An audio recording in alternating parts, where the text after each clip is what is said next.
सवाल नंबर 1, क्या भूत प्रेत होते हैं? सवाल नंबर 2, इंसान किस कारण बर्बाद होते हैं? सवाल नंबर 3, भगवान को 56 भोग क्यों चढ़ाए जाते हैं? सवाल नंबर 4, चाय को हिंदी में क्या कहते हैं? सवाल नंबर 5, वकील काला कोट क्यों पहनते हैं? सवाल नंबर 6, पुलिस की वर्दी खाकी क्यों होती है?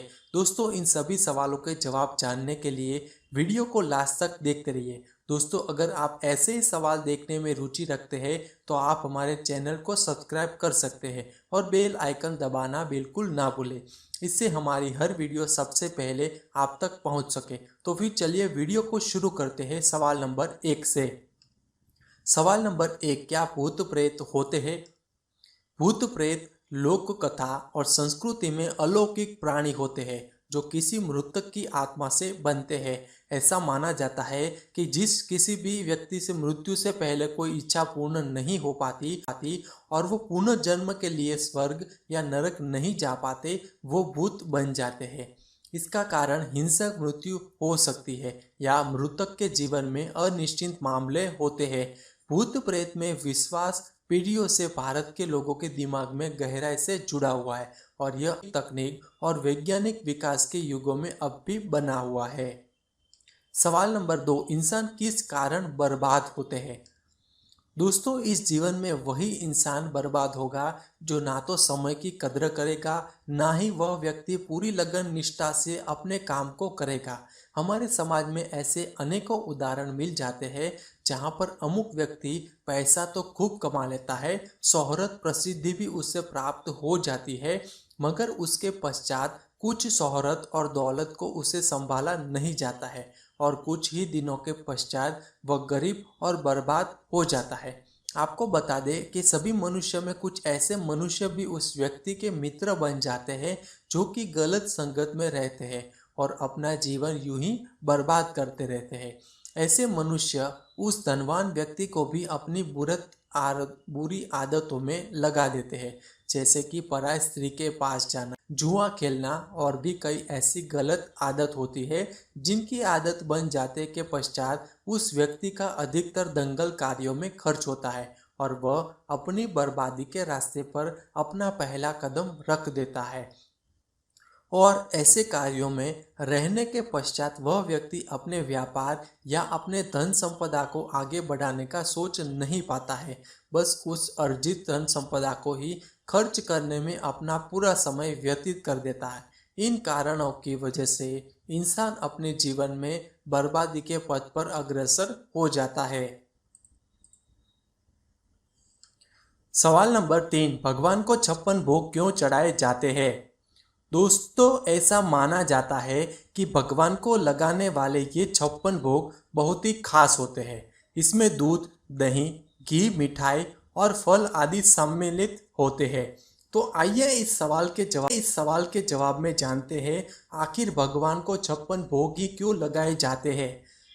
भारत में पूरे दिन को 24 घंटे के अलावा 8 पहर में बांटा हुआ है।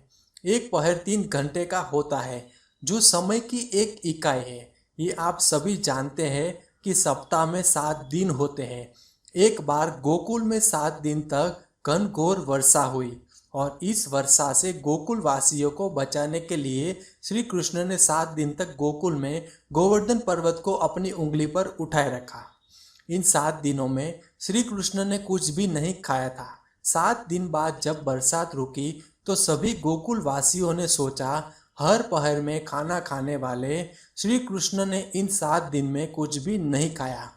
तब 8वें दिन सबने 7 दिन के एक एक पहर के हिसाब से श्री कृष्ण को भोग लगाया।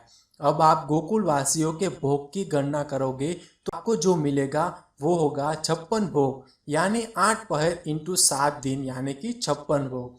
उसी दिन से 56 भोग की परंपरा की शुरुआत हुई तो आज भी विद्यमान है। यह परंपरा इसलिए विद्यमान है क्योंकि अब भी एक दिन 8 पहर यानी कि 24 घंटे का ही होता है।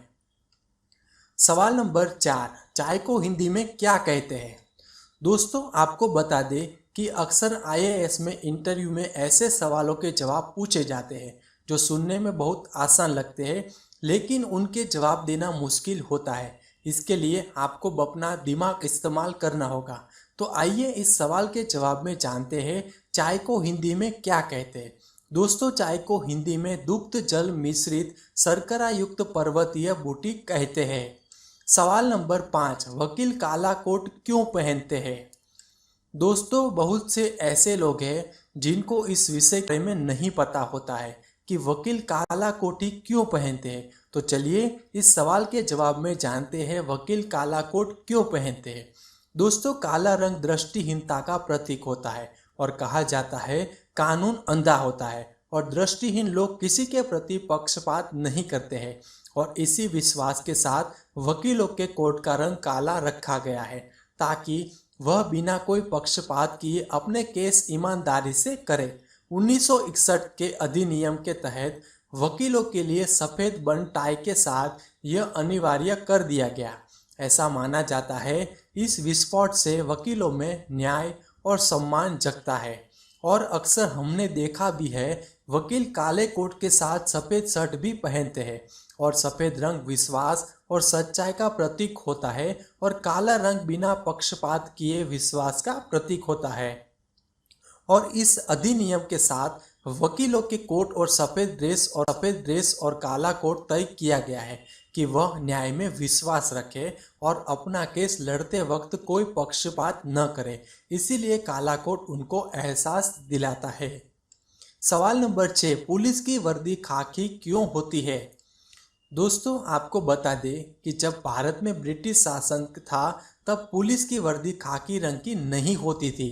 उस वक्त पुलिस सफ़ेद रंग की वर्दी पहनती थी। इस वर्दी के साथ एक समस्या थी, उस व्यक्ति ड्यूटी लंबित होती थी, ऐसे में वर्दी जल्दी गंदी हो जाती थी।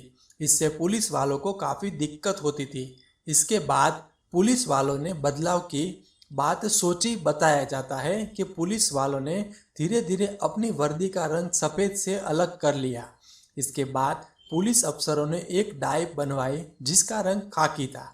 खाकी रंग बनाने के लिए चाय की पत्तियों के पानी का इस्तेमाल किया जाता था।